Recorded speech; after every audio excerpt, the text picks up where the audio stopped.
Assalamualaikum warahmatullahi wabarakatuh. Kami dari kelompok 3. Perkenalkan, nama saya Ilham Afriyadi dari kelas 12 TSM. Perkenalkan, nama saya Saidah Anggudrianti dari kelas 12 TKJ. Perkenalkan, nama saya Sunami dari kelas 12 TKJ. Perkenalkan, nama saya Siti Jubaida dari kelas 12 TKJ. Perkenalkan, nama saya Asep Setiawan dari kelas 12 TPSM. Di sini kelompok kami akan membahas tentang materi bab 9. Faktor yang menyebabkan kemunduran peradaban Islam. Jangan lupa like dan subscribe. Di bab 9, faktor yang menyebabkan kemunduran peradaban Islam di dunia. 1. Faktor-faktor yang menyebabkan kemunduran peradaban Islam di dunia. Setelah mengalami kejayaan selama 14 abad lebih, akhirnya peradaban Islam jatuh tersungkur. Inilah kisah tragis yang dialami peradaban Islam. Hal tersebut terjadi bukan tanpa sebab tentunya. Serangan pemikiran dan juga serangan militer dari barat bertubi-tubi mengguncang Islam. Akibatnya, kaum muslimin mulai goyah. Puncaknya adalah tergusurnya khilafah Islamiyah di Turki dari pentas perpolitikan dunia. Saat itu, Inggris menetapkan syarat bagi Turki bahwa Inggris tak akan menarik dirinya dari bumi Turki kecuali setelah Turki menjalankan syarat-syarat berikut ini. Yang pertama, Turki harus menghancurkan khilafah Islamiyah, mengusir khalifah dari Turki, dan menyita harta bendanya. Yang kedua, Turki harus berjanji untuk menumpas setiap gerakan yang akan mendukung khalifah. Yang ketiga, Turki harus memutuskan hubungannya dengan Islam. Yang keempat, Turki harus memilih konstitusi sekuler sebagai pengganti dari konstitusi yang bersumber dari hukum-hukum Islam. Mustafa Kemal Atatürk kemudian menjalankan syarat-syarat tersebut dan negara-negara penjajah pun akhirnya menarik diri dari wilayah Turki.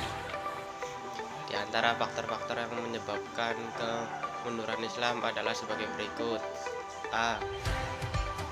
Akibat jauhnya umat Islam dari Kitabullah dan As-Sunnah. Kitabullah dan As-Sunnah Rasulnya akan mengangkat harkat dan martabat suatu bangsa dengan Allah Subhanahu wa taala, meneguhkan keyakinan kaum muslimin dalam melawan musuh-musuhnya. Dengannya pula Allah mengangkat suatu kaum dan merendahkan kaum yang lain.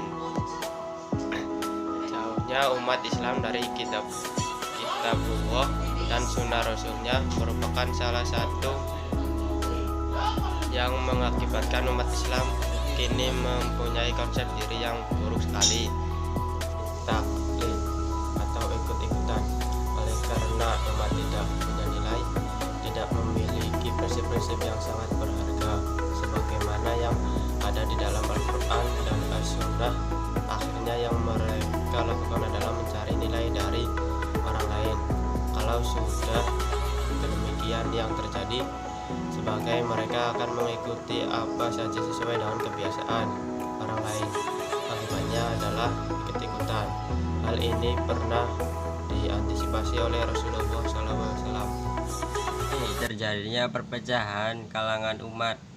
Banyak organisasi-organisasi dan partai-partai umat Islam yang diakibatkan oleh umat sekarang ini tidak memiliki nilai konsep persatuan dan kesatuan fitrah pikiran dan akidah. Semua merasa dirinya benar dan tidak bersikap dewasa, yaitu sikap bahwa antara gerakan yang satu membutuhkan gerakan yang lain. D. Adanya pertempuran antara hak dan batil. Salah satu pelajaran berharga bagi umat Islam adalah perang salib yang menggunakan berbagai dimensi pertempuran politik, ekonomi, dan perang di tataran keagamaan. Musuh-musuh Islam menggunakan berbagai macam cara. Mereka berasal dari berbagai macam kelompok, yaitu orang-orang yang tidak beragama, ateis, Yahudi, musyrikin, Nasrani, dan munafik. Mendeskripsikan faktor-faktor kemajuan dan kemunduran peradaban Islam di dunia.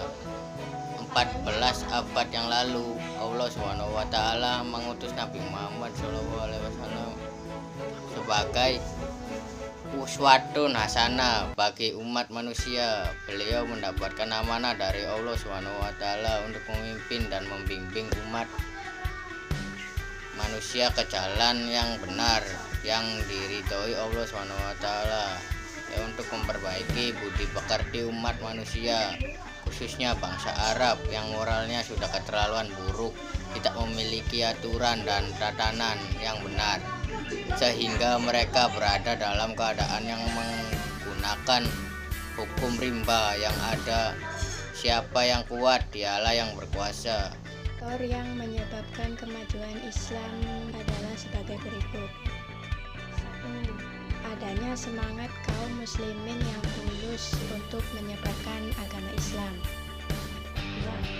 2. Adanya rasa terpanggil untuk mengajarkan agama Islam kepada orang lain. 3. Banyaknya cendekiawan muslim yang menemukan berbagai teori.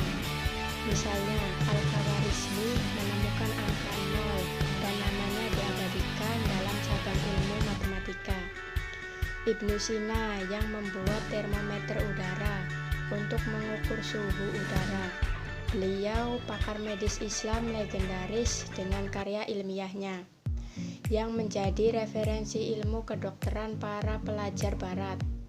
Kemudian Ar-Razi, orang barat menyebutnya Razes. Beliau berkebangsaan Persia, dilahirkan di Rai dekat Teheran. Orang-orang barat memberinya julukan one of the greatest physician of all times, yang berarti seorang tabib yang terbesar di sepanjang masa. Kesimpulan 1. Kemajuan pemikiran Islam sangatlah erat kaitannya dengan perkembangan peradaban dan kebudayaan yang ada. Masa kemajuan kita kenal dengan masa keemasan yang puncaknya terjadi pada dinasti Abbasiyah.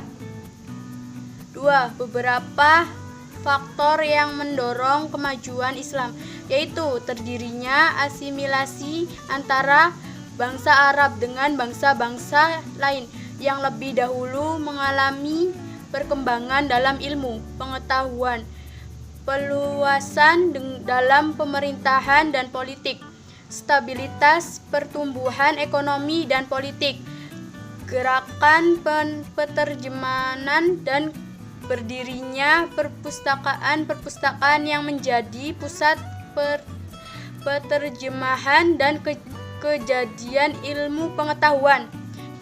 Terima kasih karena sudah menonton video kami. Kurang dan lebihnya kami mohon maaf. Wassalamualaikum warahmatullahi wabarakatuh.